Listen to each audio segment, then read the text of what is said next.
para o português, né? Então sempre a participação depende do inglês.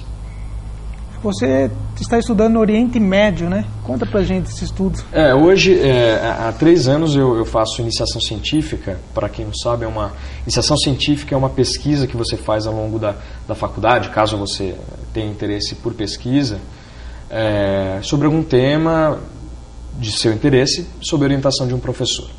E há 3 anos eu estudo Oriente Médio, sob a orientação de um professor do Departamento de História Social, História da USP.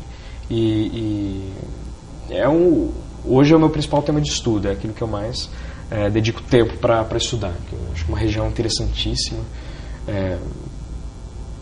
em diversos aspectos, pelas suas relações internacionais, pelos desenvolvimentos políticos internos, pela questão cultural, pela diversidade linguística, étnica. Eu acho que é um caldeirão de humanidade, que eu acho que se pode aprender muito dali. E o mais grave é que não se estuda basicamente nada sobre isso no Brasil. Não há especialistas sobre o Oriente Médio no Brasil, praticamente. Então, é uma área que também me excitou ao estudo por isso, né? Pela ausência de estudos brasileiros sobre a região. E eu acho que a gente teria muito que aprender com eles, exatamente porque nós somos regiões do terceiro mundo, subdesenvolvidos, que têm problemas parecidos. Apesar de toda a diferença, tem cada caso, obviamente, tem suas peculiaridades, tanto em termos culturais, de desenvolvimento, etc., históricos, mas há muito de troca, de intercâmbio que deveria ser feito e não é feito, nem na academia e nem na política brasileira, né? Nem pelos órgãos responsáveis pela política externa. Acho que há uma ausência de comunicação que seria indispensável, principalmente na academia, que eu acho que a gente teria muito que aprender com a comparação, o contato e as trocas em sociedades. Na verdade, essas muitas sociedades, né? As várias sociedades do Oriente Médio e a sociedade brasileira. Então você está falando que tem muitos problemas, né? O estudo, né, do Brasil. Quais os principais problemas você acha que envolve o estudo no Brasil? O estudo em geral? Quanto na área de relações internacionais, eu acho que há diversas áreas com pouco desenvolvimento. Eu acho que estuda-se bastante, apesar às vezes da pobreza dos conteúdos, metodológica, etc., tanto política externa brasileira quanto América Latina. As outras regiões são negligenciadas, como se não houvesse o que se estudar, ou, pior ainda, como se nós brasileiros não tivéssemos que meter o bedelho em uma situação que não tem nada a ver com a nossa. É muito distante, é muito diferente, é excêntrico, então isso vira assunto de maus generalistas, no máximo, bons jornalistas que fazem isso, de jornalistas especializados, mas nunca de estudos mais sérios, né? Então eu acho que nisso há uma grande deficiência. Mas é de se entender, dado que a academia no Brasil é deficiente em diversas áreas, né? Não é só na minha área, é em todas as áreas, uma na maioria delas, a grande deficiência. Vamos para o intervalo e já você volta falando mais sobre essa deficiência da escola, do estudo brasileiro. Tá, até ótimo. Já.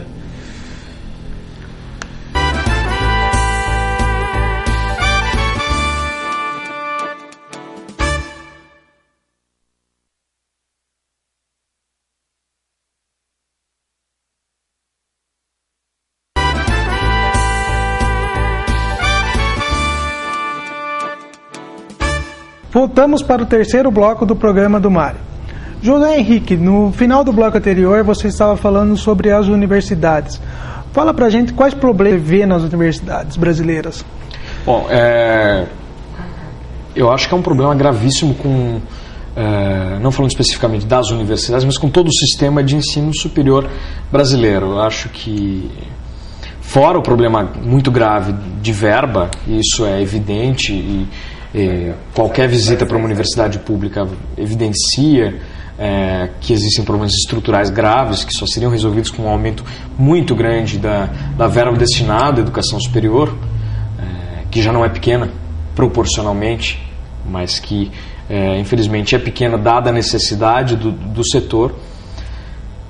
Existe um problema, eu acho que no conjunto do sistema de educação superior, que se agravou ao longo dos últimos 10 ou 12 anos, que foi uma abertura indiscriminada de universidades sem um rigoroso controle de qualidade por parte do governo, tanto da qualidade do ensino mas principalmente dessas universidades, a que elas se destinavam, que tipo de cidadão / profissional elas estavam formando, que tipo de conteúdo está sendo ministrado, com que rigor estava sendo ministrado. Então eu acho que é um problema geral de regulação. Eu discordo profundamente da ideia de que você deve permitir que sejam abertas as universidades à torta e à direito e depois só passar por um crivo, por uma avaliação que em geral é feita com os alunos da universidade, como ocorria antigamente com o provão, esse tipo de avaliação nacional, porque isso as universidades conseguem contornar. Existem exemplos e mais exemplos de universidades que conseguiam preparar os alunos para se dar bem nesse tipo de prova e não ter grandes prejuízos em termos de nota nessa avaliação. A grande questão é que você tem que ter um grande rigor na entrada, na abertura. Universidade não é igual, que você pode deixar abrir e depois você manda a vigilância sanitária para ver se tem que fechar ou deixar aberto. Eu acho que educação é um bem público, mesmo que seja fornecido por universidades privadas, não importa. Mas é um bem de importância nacional, de importância para o público, para a própria existência do Brasil enquanto Estado, enquanto ente público. Então, é de extrema responsabilidade do governo uma regulamentação séria do setor da educação nacional. E certamente não é o que acontece. Eu acho que houve alguns avanços numa alteração recente de metodologia de avaliação.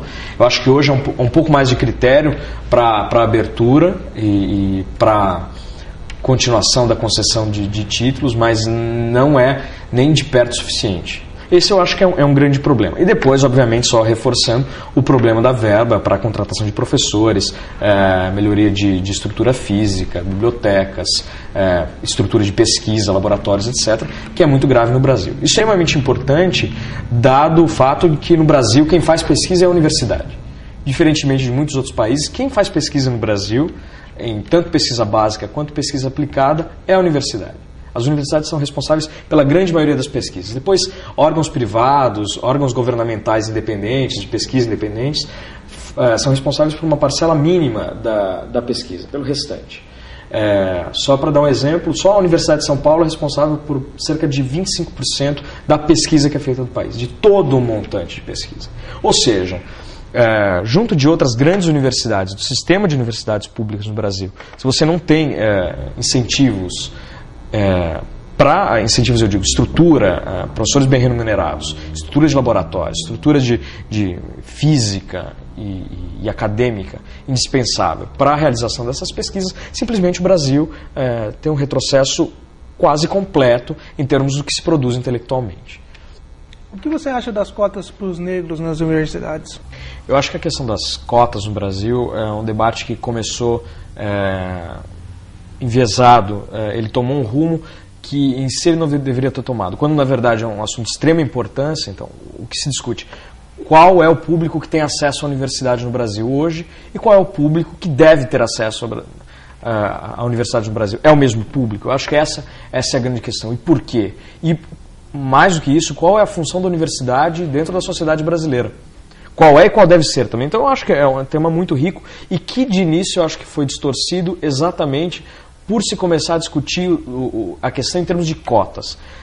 A cota é um tipo de sistema afirmativo, um tipo de ação afirmativa. Existem diversos outros tipos de ação afirmativa. E o que é a ação afirmativa? É uma certa forma de se fazer justiça distributiva. Esse conceito de que a justiça não se faz tratando os indivíduos como iguais, mas tratando como diferentes na medida das suas diferenças. E isso é justiça. Esse é o conceito que, pelo menos, eu considero mais importante de realização da justiça. E o que eu quero dizer com isso? Eu acho que no Brasil existe um grupo muito grande de indivíduos, que é a maioria da população, que não tem acesso hoje e não vai ter acesso de forma alguma à universidade, caso a universidade continue a mesma, mesmo com a melhoria da educação pública. E eu acho que essa é uma outra saída para não se discutir a questão. Se dizer, não, então tem que melhorar a educação pública. É evidente que tem que se melhorar a educação pública. Mas isso não vai fazer com que muito mais pessoas entrem na universidade, porque há uma distorção de entrada da forma como as pessoas são selecionadas para a universidade no Brasil, que é um sistema maléfico, que eu considero vestibular, que é um sistema distorsivo, é um sistema que não, de fato, avalia